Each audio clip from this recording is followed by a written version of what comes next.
Gunakan attention grabber untuk menarik perhatian audiens dan menjadikan penampilan Anda berkualitas ketika berbicara di depan umum. Kok bisa?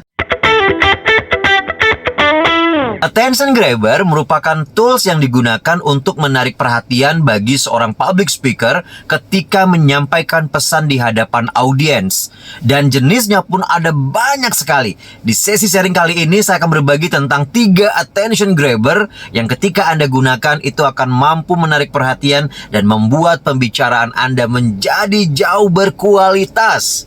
Sharing ini terinspirasi dari beberapa hari lalu ketika saya diminta untuk menjadi moderator dalam kegiatan bimbingan teknis peningkatan kapasitas Karang Taruna, Pemuda Karang Taruna se-Kalimantan Timur tahun 2024. Saat itu saya bingung ya, saya mau menggunakan attention grabber yang mana. Akhirnya setelah mempertimbangkan banyak hal dan situasi, kemudian melihat audiensnya, saya memilih 3 attention grabber. Bukan pantun seperti biasa ya. Kali ini saya menggunakan pantun tapi di awal. Tapi di pembukaan moderator saya menggunakan 3 attention grabber. Apa saja itu? Yang pertama saya menggunakan icebreaker.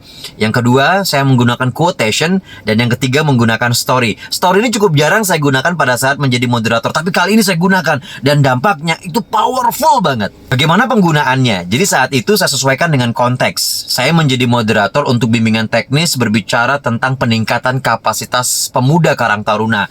Jadi saat itu saya membuka dengan tagline. Setelah mengucapkan salam, saya langsung meneriakkan kata Karang Taruna Kaltim. Baru kemudian seluruh peserta itu wajib menjawab dengan maju, kreatif, berjaya sambil mengepalkan tangan, sambil tersenyum dengan semangat dan mengatakan maju, kreatif, berjaya. Teman-teman, banyak juga orang menggunakan icebreaker seperti ini, tapi mereka gagal. Kenapa? Karena mereka aja nggak percaya diri untuk menyampaikannya gitu. Sehingga di audiens juga tidak menyampaikan secara keseluruhan. Makanya tantangan pertama ketika saya lakukan menggunakan attention grabber, menggunakan icebreaker ini, saya harus memastikan bahwa seluruh audiens itu sama gerak, sama semangat, dan sama suara. Ketika itu sudah sama kompaknya, itu semangatnya akan sangat-sangat terasa. Setelah menggunakan yang pertama, attention grabbernya menggunakan icebreaker berupa slogan yang diteriakkan, baru kemudian saya mengawali dengan sebuah quotation. Saya mengatakan waktu itu begini, karena bahasanya pemuda, saya langsung mengatakan ketika membicarakan mengenai pemuda, seringkali kita langsung diingatkan oleh pesan sang proklamator Soekarno yang mengatakan bahwa berikan aku 1000 orang tua, maka akan kucabut Semeru dari akarnya.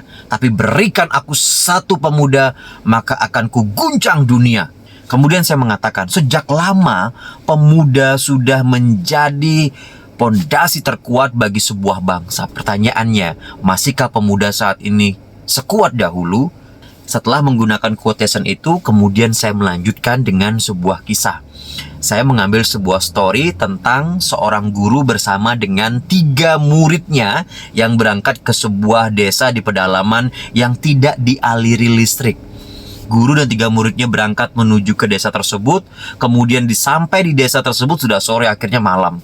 Ketika malam gelap gulita di desa itu, sang guru kemudian bertanya kepada 3 muridnya, "Wahai 3 muridku, di tengah gelap seperti ini, kalian ingin menjadi apa?" Murid yang pertama mengatakan, "Guru, saya mau menjadi lilin." "Wah, kenapa kamu mau menjadi lilin?" "Karena saya ingin menerangi tempat ini." "Sangat mulia. Bagaimana dengan kamu?" dia bertanya kepada murid yang kedua. Kemudian murid yang kedua mengatakan, "Saya ingin menjadi obor, guru. Saya ingin bisa lebih terang." "Wah, mulia sekali. Bagaimana dengan kamu, murid ketiga?" Murid ketiga mengatakan, "Saya ingin menjadi petromak. Terangnya juga lebih luas." Akhirnya sang guru menjawab begini, "Apapun yang ingin kalian cita-citakan." Pertanyaannya begini, ketika Anda menjadi lilin, ketika Anda menjadi obor, ketika Anda menjadi petromak, mampukah Anda menyalakan diri Anda sendiri? Tentu tidak. Ternyata lilin, petromak, obor ini membutuhkan yang namanya korek api untuk menyalakan apinya. Maka pada saat itu kemudian saya katakan, ini sama seperti hari ini. Pemuda yang ingin berkreasi, pemuda yang ingin berinovasi, itu membutuhkan yang namanya korek api. Itu membutuhkan yang namanya peningkatan kapasitas. Itu membutuhkan yang namanya peningkatan kapasitas ilmu, kemampuan. Hari ini kita akan mendapatkan itu semua melalui kegiatan bimbingan teknis peningkatan kapasitas pemuda Karang Taruna tahun 2024. Wah, tepuk tangan semuanya. Nah, ini yang saya gunakan teman-teman. Membuka di awal seperti itu, kemudian kita lihat feedback dari audiens ya. Dan itu powerful banget. Saya menggunakan 3 langkah tadi. Pertama, saya gunakan icebreaker. Yang kedua, saya gunakan quotation. Dan yang ketiga, menggunakan story. Yang tiga-tiganya ini kemudian kita hubungkan dengan tema utama yang kita bahas. Ketika pertama kali Anda mencoba kemudian Anda gagal, jangan khawatir ya. Coba lagi, coba lagi, coba lagi. Mungkin Anda belum terbiasa. Ingat teman-teman, kehebatan itu bukan satu tindakan ya. Gak bisa sekali pakai langsung hebat. Kehebatan itu adalah satu kebiasaan. Selamat mencoba ya. Speak Boring Confidence, I'm ready. Sampai jumpa.